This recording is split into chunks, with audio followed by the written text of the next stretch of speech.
We're here today with Auditor General Karen Hogan to discuss the two most recent audit reports of the government's response to COVID-19. Madame Hogan will deliver a short opening statement before we open up the floor to questions. Good afternoon, bonjour. Merci de vous joindre à moi. Thank you for joining me. J'ai présenté aujourd'hui au Parlement les résultats de deux nouveaux audits de la réponse du gouvernement à la pandémie de COVID-19.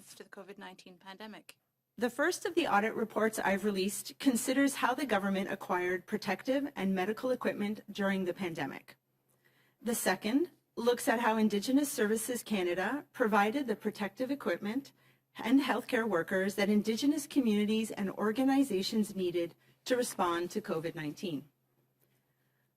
Both audits showed that there were issues in planning and stockpile management before the pandemic.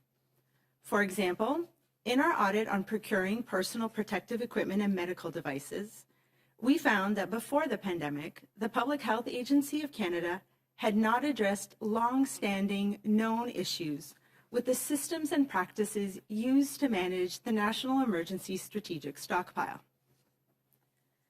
L'Agence était au courant de ces problèmes qui avaient été soulevés dans des audits et examens depuis plus d'une décennie. L'Agence de la santé publique du Canada n'était donc pas aussi préparée qu'elle l'aurait dû l'être pour faire face à l'augmentation du nombre de demandes d'équipements provenant des provinces et territoires sous l'effet de la pandémie de COVID-19. Dans notre audit de service aux Autochtones Canada, nous avons constaté que le ministère n'avait pas suivi sa propre approche pour stocker sa réserve d'équipements d'urgence, de sorte qu'il lui manquait certains articles lorsque la pandémie a éclaté. Cependant, en même temps, ces deux audits ont relevé de l'agilité et de la réactivité. Overall, the Public Health Agency of Canada, Health Canada, and Public Services in Procurement Canada helped address the needs of provincial and territorial governments for personal protective equipment and medical devices. Indigenous Services Canada did the same for Indigenous communities and organizations. Faced with a crisis, these organizations worked around their outstanding issues with the management and oversight of the emergency equipment stockpiles and adapted their activities. For example, during the pandemic, the Public Health Agency of Canada approved how it assessed needs and allocated equipment to help meet the demand for personal protective equipment and medical devices from the provinces and territories. It also outsourced much of the warehousing and logistical support needed to deal with the exceptional volume of purchased equipment. De même, Santé Canada a réagi à la demande accrue due à la pandémie en modifiant sa gestion des demandes de licence des fournisseurs d'équipements de protection individuelle et d'instruments médicaux. Services publics et Approvisionnement Canada a aussi fait des ajustements et assumé certains risques pour faciliter l'achat rapide de grandes quantités d'équipements dans un marché hautement concurrentiel où l'offre ne suivait toujours pas la demande. Si les ministères n'avaient pas ainsi adapté leur approche aux circonstances, le gouvernement n'aurait probablement pas pu obtenir le volume d'équipements nécessaire. Indigenous Services Canada also adapted quickly to respond to the pandemic and relied on the National Emergency Strategic Stockpile to fill pre-existing shortages of items in its own stockpile, such as gloves and hand sanitizers.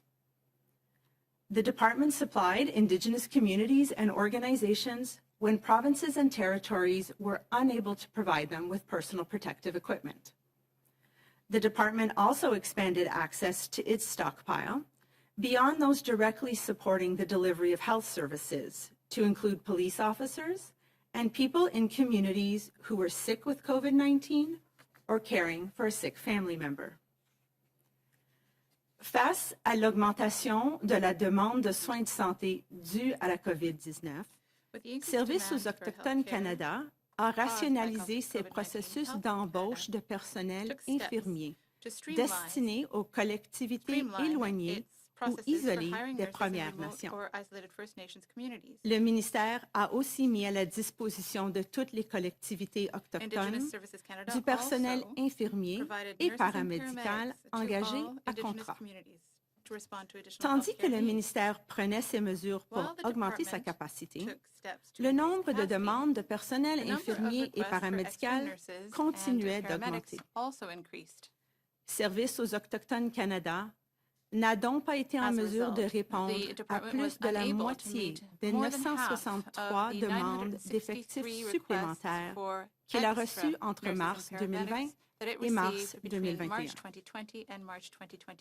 Nos audits de la réponse du gouvernement à la pandémie continuent de montrer que lorsque les gens qui forment la fonction publique fédérale sont confrontés à une crise, ils savent se mobiliser et mettre leur effort à répondre aux besoins de la population canadienne. Cependant, ces audits montrent aussi que les problèmes qui sont oubliés ou qu'on néglige de régler ont une façon de ressurgir et qu'ils le font généralement au pire moment. Canada was not as well prepared to face the pandemic as it should have been had the stockpile of emergency equipment been better managed, and if a long-term solution had been put in place for healthcare workers, such as nurses in Indigenous communities. If there is one overall lesson to learn from this pandemic, it's that government departments need to take action to resolve long-standing issues and to see the value in being better prepared for a rainy day. Thank you. I'm now prepared to answer your questions. Thank you, Madame Hogan. We will now go to the floor and the phone for questions. Please state your name and your media outlet, and we'll stick to the standard model of one question and one follow-up. Operator, do we have any questions on the phone? Thank you. Merci. Please press star one at this time if you have a question. S'il vous plaît, appuyez sur étoile 1 maintenant pour poser une question. Our first question, Ryan Tumulty, National Post. Your line is open. À vous la parole. Yeah, good afternoon. I'm wondering, in your report, you highlight the problems with the national stockpile. You mentioned audits in 2010 and 2013. Was there any work done after 2013 to try to address these problems, or were they, systemically ignored all the way until last year?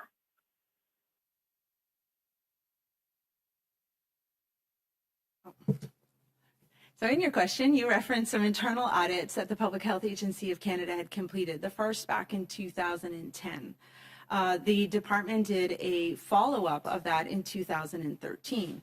That follow-up audit found that some action had been taken, but most of the significant findings had not been addressed. When we came in to do our audit, we found again that those problems remained outstanding. They were items like determining the needs assessment, so how much basic equipment should be in the National Emergency Strategic Stockpile. They hadn't addressed the issue on the IT systems, on how to better manage them. So at times we saw that items, expiry dates were not tracked, and hence action could not be taken. And so those longstanding issues are really what resulted in the National Emergency Strategic Stockpile not being prepared to deal with the increase in demand when the pandemic started.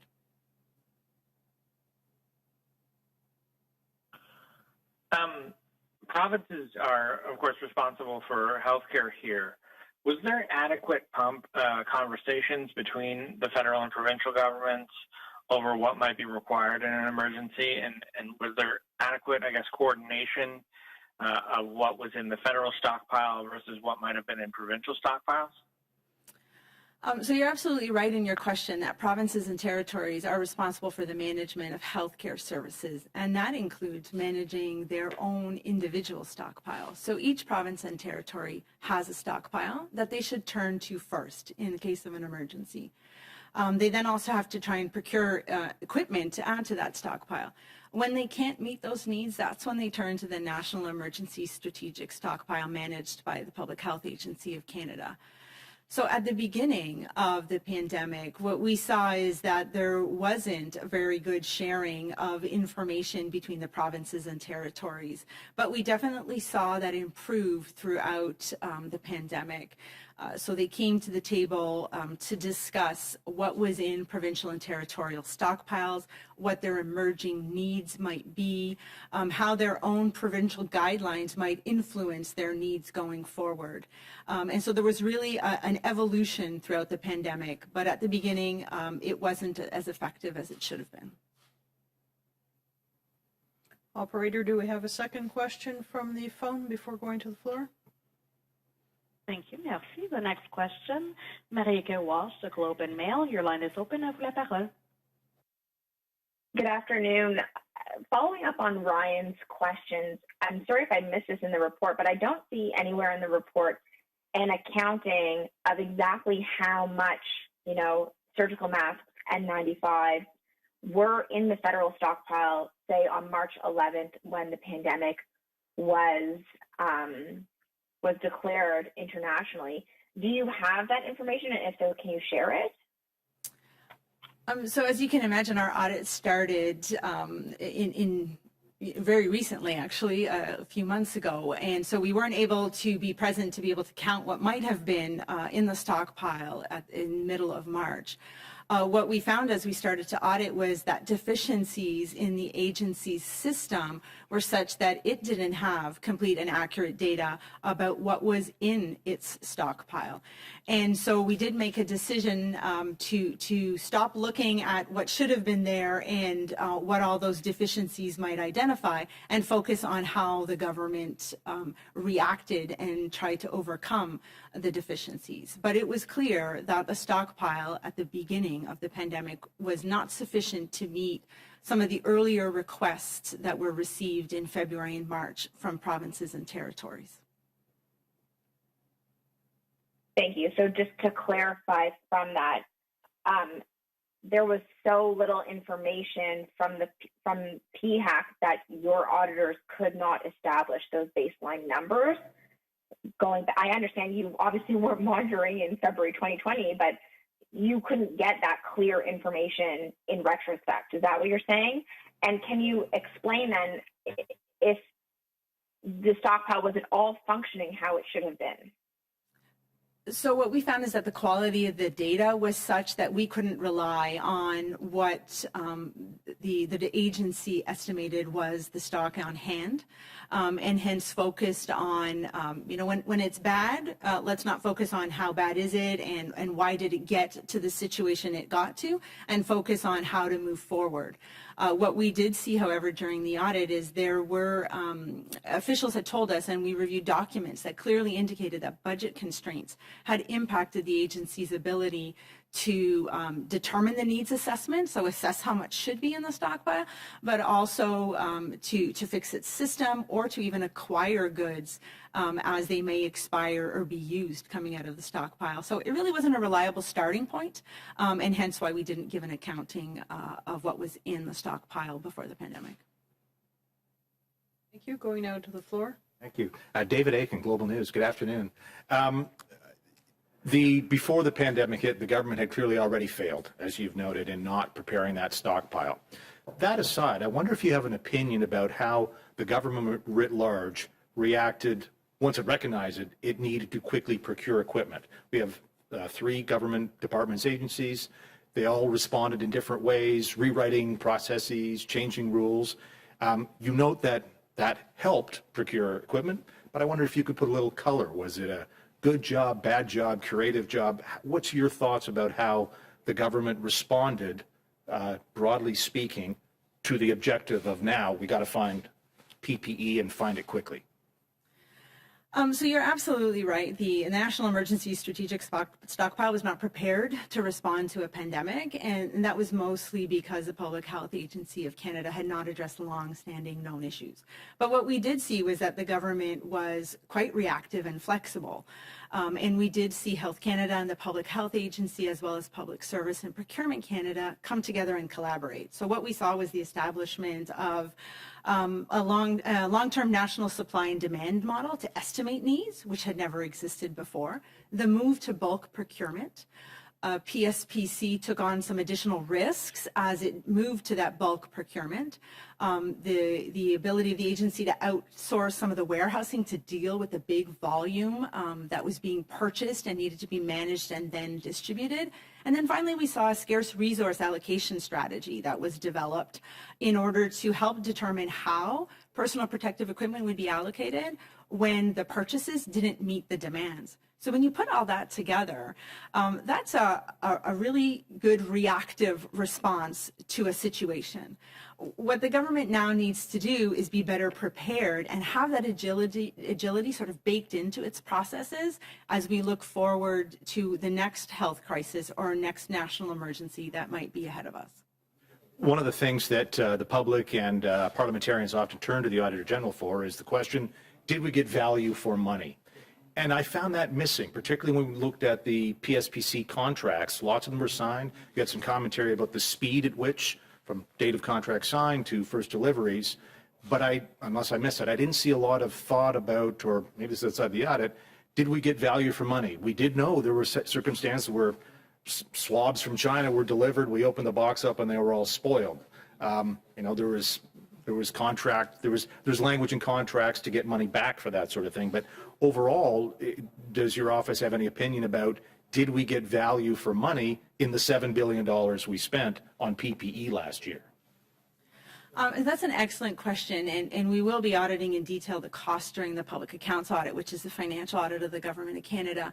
But I think you have to put yourself back in the context of the market that we were in, where there was a global increased demand for personal protective equipment, where the supply was often not keeping pace with that demand. In that market, you know that prices are going to go up. We didn't do any comparisons with provinces or territories or other countries. And what we were focusing on was, did the government take the right approach in order to secure personal protective equipment to meet the country's needs? And that's why we focused in on the timeliness as well as the quality of the equipment that might be received, and looked at Health Canada's and public health agencies' testing and quality assurance process. It's really hard to know if you paid the right price because the market here was setting that price, and the market was such that to come to the table at times, the government had to even prepay. So it really wasn't a traditional market to determine a good price comparator.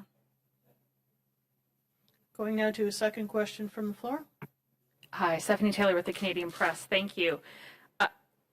I suppose it's a bit of a yes or no question, but has the government to date fixed the long-standing issues that led to the issues with the national stockpile in the first place? The issues with the data, the systems that allowed it to get to the state it was in when the pandemic was declared in March 2020?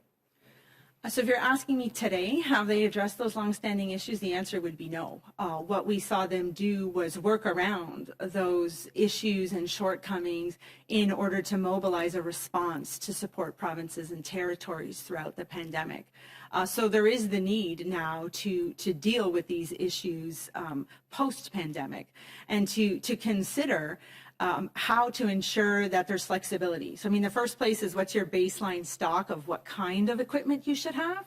And then how do you ensure that you can maintain that? What system do you need to support it? And how do you ensure that agility and flexibility is baked in to processes going forward?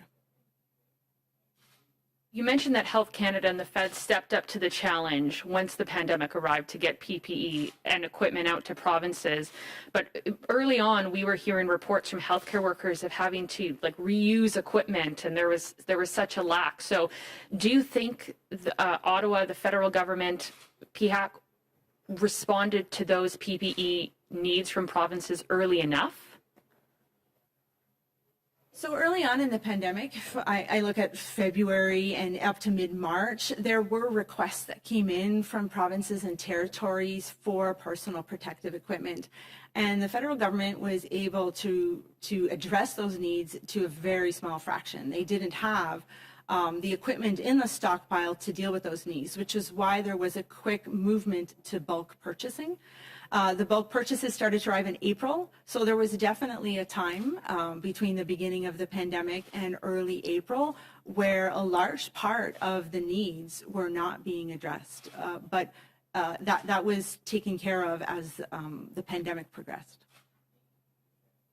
And going back now to the telephone, do we have questions, operator, please? Thank you. Merci. La prochaine question, our next question, Mélanie Marquis, La Presse. Your line is open. À vous la parole. Merci.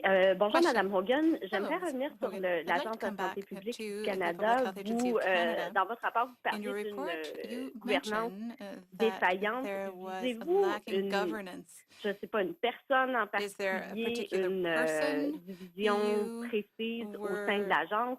thinking Ou about c'était within vraiment the quelque chose qui agency, était or is it something that systémique was sort of et qui a systemic été ignoré and essentiellement that par was le overlooked basically by the government? Personnellement, à mon avis, c'était Personally, plutôt systémique. Quand il y a un think rapport that it was d'audit systemic. interne daté de 2010 There was an qui internal audit relève report from des lacunes et des 2010 recommandations qui devraient être showing adressées, la gaps and making responsabilité est avec le sous-ministre de recommendations. l'agence, So the responsibility ainsi lay que with the deputy minister of the agency. les hauts dirigeants de l'agence, And the avec une executives of the surveillance agency de leur comité d'audit with their pour s'assurer audit qu'ils adressent committee les lacunes to et ensure qu'ils mettent en that place leur plan any d'action. gaps were Et filled. alors, pour voir qu'une décennie ensure plus that the tard, recommendation was ces lacunes-là addressed. n'ont So pas été if adressées, a decade c'est pour later, cela the que problems nous have not avons been solved, constaté qu'il y avait well, une manque de that's gouvernance. when we come along Mais je and dirais say, que well, c'est there's a plutôt lack à of governance. plusieurs niveaux et pas But I nécessairement think it's un spread out. individu. It's not a single Mais il faut toujours se individual. dire que le sous-ministre est responsable However, de toutes les the actions du deputy ministère. minister is responsible for all of that, and that has to be kept in mind. Oui, puis juste pour, j'aurais dû poser la question dans le même triple barrel question, mais est-ce que vous êtes d'avis que les problèmes de gouvernance sont réglés? Puis sinon, ma vraie question suivie, c'était par rapport à Approvisionnement Canada. Vous avez parlé d'un risque qu'on a pris, des paiements qui ont été faits à l'avance pour se procurer de l'équipement de protection individuelle que tout le monde s'arrachait. En êtes-vous arrivé à la conclusion que c'était un risque calculé, qu'on n'a pas trop qu'on n'a pas fait preuve d'irresponsabilité avec l'argent des contribuables? Alors, quand ça vient à la gouvernance, je ne sais pas si ça a été adressé. Comme j'ai mentionné auparavant, on a regardé la situation avant la pandémie, réalisé que les lacunes n'étaient pas adressées et alors on a mis notre emphase sur les actions qui ont été prises pour adresser le problème que tout le monde faisait face, qui était la pandémie, et répondre aux besoins des provinces et des territoires. Quand ça vient à Service public et approvisionnement Canada, oui, ils ont accepté des risques. Ils ont invoqué l'exception de sécurité nationale qui permet la passation de marché sans processus concurrentiel. Ils ont aussi accepté les risques qui viennent avec des paiements faits à l'avance. On a noté quelques recommandations et points d'amélioration, mais dans le global, l'approche utilisée dans le contexte et le marché était raisonnable pour assurer que le Canada pouvait avoir des équipements de protection personnelle et des instruments médicaux. Parfait, merci. Opératrice, passons à la prochaine question au téléphone, s'il vous plaît. Thank you. Merci. Our next question from Tom Korski, Block Reporter. Your line is open. À vous la parole. Thank you, Ms. Hogan. What is the value to date, not anticipated collections through litigation, the value to date of payments for goods that were not received? So in our audit, we looked at 39 of the 85 contracts that Public Health Agency issued in order to secure personal protective equipment that we scoped in. So gloves, masks, gowns, testing swabs, and ventilators. So there are many more contracts in addition to the 85 that were in the population that we would have looked at. In our sample, we came across one contract where prepayment had occurred and that the goods had not yet been received. But we did note that Public Service and Procurement Canada had already begun to take action to recover those funds from the supplier.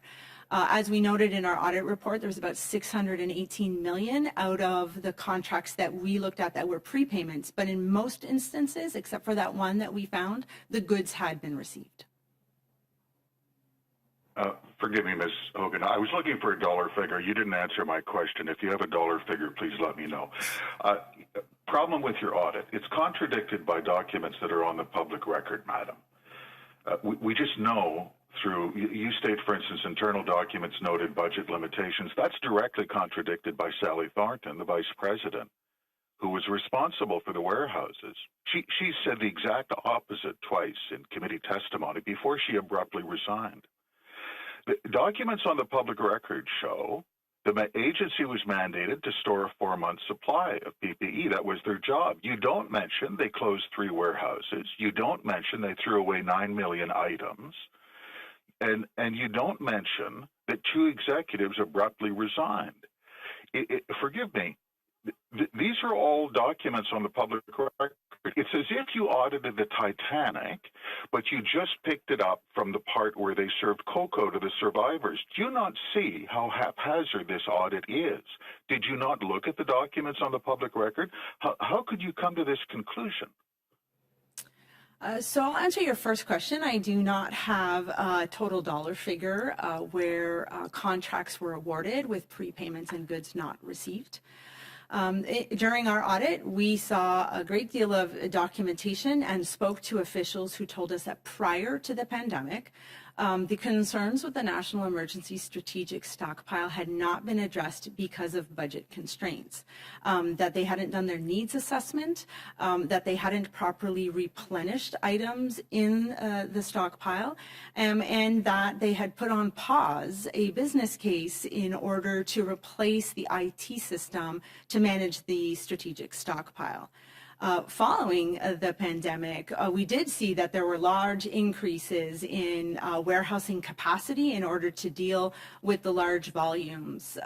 We ensure that we always collect sufficient and appropriate audit evidence to support all of our findings, and I very much stand by the excellent work of the audit team and my office. Going now to the floor. Stephanie again with the Canadian Press. I'm curious to know, in your assessment, did you look at whether the government ordered based on need? Like, for example, we have plenty of ventilators which haven't been used and which have been sent overseas and to province, and we did get a surplus of that. So did you assess whether the PHAC ordered on the basis of need, or how they determined where they got to the numbers they did? Absolutely, we did look at that. So at the beginning, the Public Health Agency was basing their orders for bulk procurement on requests for assistance that had been received from provinces and territories. And then they quickly realized that they were missing information. So they were missing the information of what provinces and territories had in their stockpiles and why their needs were where they were, and what the guidelines were going to be in each province. And that's why they developed the long-term national supply and demand model. So there was a third-party service firm that helped them develop that, and it has tons of data that's put in there that uses the per capita population, the positivity rates, epidemiology, as well as guidelines as to how many masks are needed for certain procedures and so on. And that's what then informed, come the summer of last year, the bulk procurement. But at the beginning, it also was, if we need 500 masks and we can get 1,000, let's buy those 1,000. So there was a little bit of making sure that we had extra stock in the stockpile, but once they were able to develop that model, that's what really informed the decision-making going forward. Turning over to your report on Indigenous Services Canada, you said that it was unable to meet more than half the demands for nurses and paramedics from Indigenous communities despite efforts to streamline its hiring processes. Why was the department not able to meet this demand? Well, I think like everywhere else across the country, the demand for nurses was growing exponentially, and there was quite a shortage. But here I would point to really a long-standing issue that exists with having access to proper health care in Indigenous communities. Indigenous Services Canada is responsible for delivering the healthcare to 51 remote and isolated communities, and there were already shortages in meeting the needs in a non-emergency time. And so the surge, an increase in demand, was such that even though they had streamlined their hiring processes, signed new contracts with nurses and paramedics, they were still not able to meet the increase in demand to ensure that all Indigenous communities, because they had opened up all of these contracts to everyone, not just the 51 remote and isolated communities, and that exponential demand, they just couldn't meet it. Turn it back now to the phone. Thank you. Thank you. Merci. The next question, Boris Proulx, Le Devoir. Your line is open. À vous la parole. Oui, bonjour. Dans votre rapport, c'est assez clair que le gouvernement ne savait pas combien d'équipements de protection d'urgence il devait accumuler dans la réserve. Mais est-ce que j'ai bien compris que vous avez dit en anglais qu'il y aurait ici combien de ces équipements-là il avait en réserve, par exemple? Est-ce que ça veut dire que le gouvernement ignorait combien de masques il avait dans sa réserve? Alors, je pense que j'ai bien compris votre question, mais oui, au début de la pandémie, on a constaté que la réserve, l'Agence de la santé publique Canada n'avait pas une exactitude de tout l'équipement qu'ils avaient dans la réserve nationale, à raison des lacunes qu'ils n'avaient pas adressées, qui avaient été identifiées en 2010 dans un audit interne. Les lacunes incluaient un système de technologie qui n'avait pas toutes les données, ou les données n'étaient pas toutes incluses dans le système. Par exemple, il n'y avait pas un suivi sur les dates d'expiration de masques, et alors sans les dates et sans un suivi sur les dates d'expiration, c'est impossible que l'agence puisse prendre l'action pour adresser si la date arrive ou s'il y a un manque. Et alors, à cause des lacunes, on a décidé de ne pas faire une comptabilité de tout ce qui était dans la réserve nationale, mais de vraiment mettre l'approche sur les actions prises par le gouvernement pour adresser la croissance des besoins et des demandes des provinces et territoires. J'ai compris aussi qu'il y a eu des progrès faits pendant la pandémie. Est-ce qu'on peut dire qu'aujourd'hui, cette question-là a été réglée? On sait aujourd'hui, le fédéral sait aujourd'hui combien d'équipements il a dans sa réserve d'urgence. Mais alors, ils n'ont pas adressé les lacunes qui avaient été identifiées en 2010, mais ils ont vraiment changé leur approche. Ils ont un nouveau système qui gère l'équipement qui est dans les entreprises de tierces parties qui sont gérées par des tierces parties. Mais il y a encore des problématiques avec le système. Et alors, c'est vraiment... ça représente vraiment le besoin d'investir dans quelque chose qu'on ne voit pas. D'investir dans un système de technologie qui appuie un programme où ici la réserve est très importante. Et c'est vraiment ça qui manque. Il y a des problématiques, mais on a vu que ça l'a amélioré durant la pandémie. Alors, ils sont dans une meilleure position maintenant qu'ils l'étaient, mais ils n'ont pas adressé les lacunes qui existaient en 2010. Opératrice, nous allons continuer au téléphone, s'il vous plaît. Merci, thank you. La prochaine question, our next question, John Paul Tasker, CBC News. Your line is open. À vous la parole. Oh, hi there. Yeah, thanks for taking our question. So you essentially found that PHAC ignored these two internal audits about the sorry state of the strategic stockpile. How did the agency's management justify this? Like, what was their explanation for basically turning a blind eye to these issues, not once but twice? Did they point to anything other than budget constraints to explain this, which, basically is malfeasance on their part? So they did address a few of the recommendations. I just wanted to make sure that that's clear. They didn't address, however, the most significant ones, which still existed at the time that the pandemic started. From our discussions with officials and the review of the internal documentations, the main justification or reason behind this was budget constraints. I would presume the fact that the stockpile is not used very often, but that just demonstrates the importance of investing in it. If I could give you an example, you don't wait for a rainy day to rush out and buy an umbrella. You take the time, you invest, you have the umbrella in your closet, and that's exactly what the National Emergency Strategic Stockpile should be. It's Canada's umbrella for a rainy day. So the agency needs to take the time to invest in that going forward. You also found that the PHAC did not track the age or the expiry date of some of the equipment. Do you have any hard numbers on this or any estimates as to how much of the stockpile's equipment was obsolete when the pandemic hit last year? Unfortunately, no. What we found is that the quality of the data was such that from an audit level of assurance, we couldn't, stand behind the numbers that were there. What we did find, however, is that often they didn't track the expiry dates in the system at all. And hence, you couldn't take action if it's not in your system in order to help you figure out how to dispose of them or use them in a different way. Operator, we'll continue on the phone.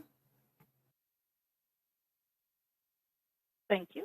Merci. Our next question, Kristen Hkoude, CTV News. Your line is open. À vous la parole.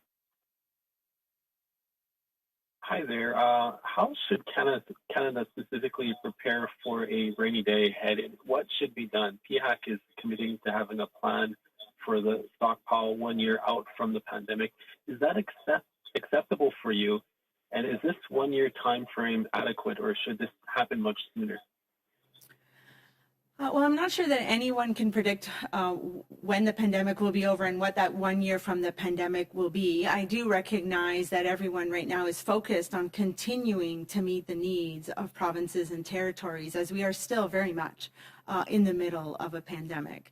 How do you go about addressing that? Well, I think the first thing is that you start off on determining how much of certain elements you should have in a stockpile for protective equipment. For example, N95 masks were very important in an airborne illness like COVID-19. That might not be the case in the next health emergency. So you do need to establish threshold of the baseline of equipment that you should have in your stockpile.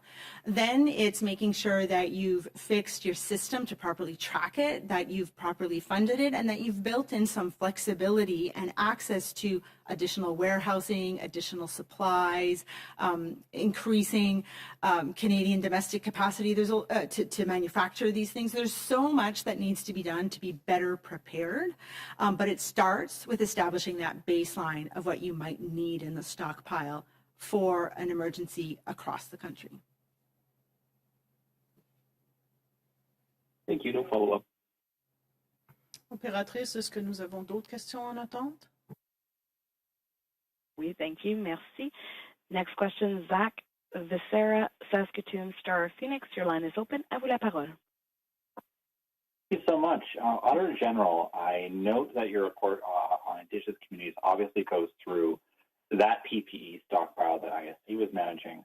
I'm also aware, though, that ISC provided millions of dollars in funding to some Indigenous organizations and communities for them to procure their own PPE.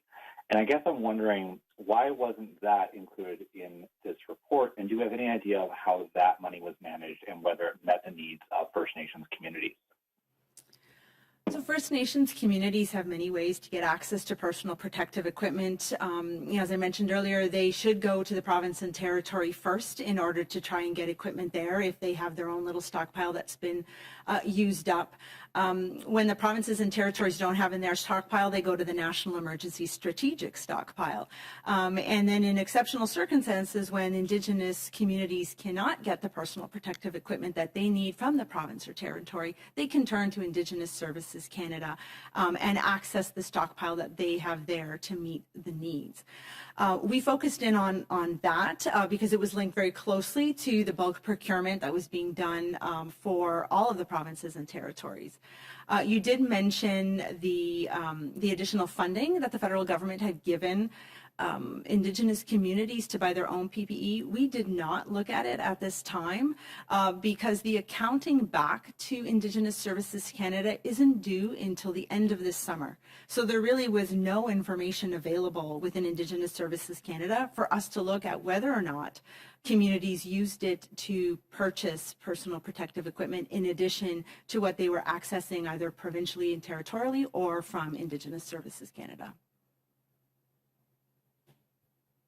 It seems to me that between the provincial stockpile, the national stockpile, and this other stream of funding for Indigenous communities to buy their own PPE, we really have a challenging time determining how much each community benefited from this, whether they were able to buy adequate PPE, and whether government did its job, essentially. Is the complexity and the kind of interjurisdictional element a challenge here that should be resolved for the next public health emergency that comes around?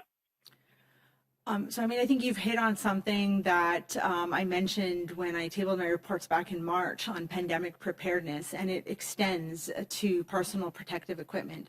It is that multi-jurisdictional responsibility around a health crisis, right? Health is managed by the provinces and territories, and in an emergency like the pandemic, the federal government steps in to provide additional support. And that's why we mentioned in that March report, and we also mentioned here about the need for information sharing agreements to be ironed out.